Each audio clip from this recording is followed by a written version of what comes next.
There's a moment we've all lived. You try something, you give it effort, you put in hours, and then you look at someone else, and it looks effortless for them.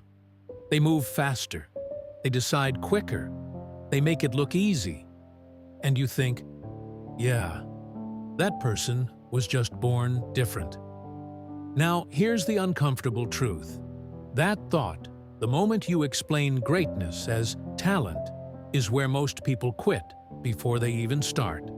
And that's exactly why the story of Lionel Messi matters. Because if you really understand how Messi became Messi, you'll realize something that's honestly frustrating. There was nothing inevitable about his greatness. And that's why it's real. That's why it matters. And that's why Messi is the best player in the world. My name is Mr. Green, and I spend way too much time thinking about how legends are built from zero. If you're someone who loves Messi, or someone who's ever wondered whether greatness is talent or dedication, make sure you subscribe and leave a like on this video. Because today, we're not talking about highlights. We're talking about process. Here's the thing. People ask the wrong question. They ask, is Messi talented? That's not the question. The real question is, what kind of work turns talent into inevitability? Because talent without structure disappears. Talent without discipline fades. Talent without psychological resilience collapses under pressure. And Messi's life proves that. Lionel Messi was born in 1987 in Rosario, Argentina. Not Europe, not a football academy, not luxury. Rosario was raw, competitive, ruthless. By age 5, Messi was already playing football. By age 8, he was scoring constantly. But here's what most people don't realize. At 10 years old, Messi was diagnosed with a growth hormone deficiency. Let that sink in. While other kids were growing stronger, taller, faster, Messi's body was literally working against him. Treatment was expensive. His family couldn't afford it. So no, this wasn't a fairy tale beginning. This was a bottleneck. A moment where most stories quietly end. At 13 years old, Messi moved to Spain, alone, homesick, physically behind everyone else. FC Barcelona took a gamble on him. They agreed to pay for his treatment. But here's the part people skip. He wasn't dominating instantly. He was smaller, fragile, targeted. And yet, he kept the ball closer than anyone else. Why? Because when your body can't overpower people, your mind compensates. Messi developed extreme spatial awareness, micro-adjustments in movement, decision-making speed under pressure. This is adaptation, not luck. Here's where it gets interesting. Messi didn't fight his limitations. He optimized around them. Shorter stride, faster direction changes, lower center of gravity, impossible balance, constant scanning, anticipation over reaction.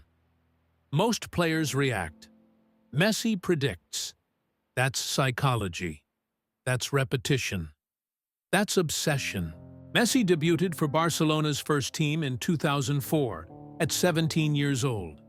And yes, he showed flashes. But dominance? That came later. Under Pep Guardiola, Messi was reinvented. Not as a winger, not as a striker, but as a false nine. A role that demanded total tactical understanding, constant movement, psychological discipline. This wasn't instinct. This was chess at sprint speed. Now, you might be thinking, okay, but Messi played with Xavi, Iniesta, Busquets. True. But here's what most people don't realize. Great teammates don't create greatness. They amplify it. Messi wasn't carried. He was the system's gravitational center. Everything bent toward him. Because he made everyone else better. Let's talk about failure. Messi lost. Copa America Finals, World Cup Finals, public trust. In 2016, after missing a penalty in the Copa America final, Messi quit the national team. That's not weakness. That's emotional overload. The pressure cracked him. But here's the difference. He came back, and he changed.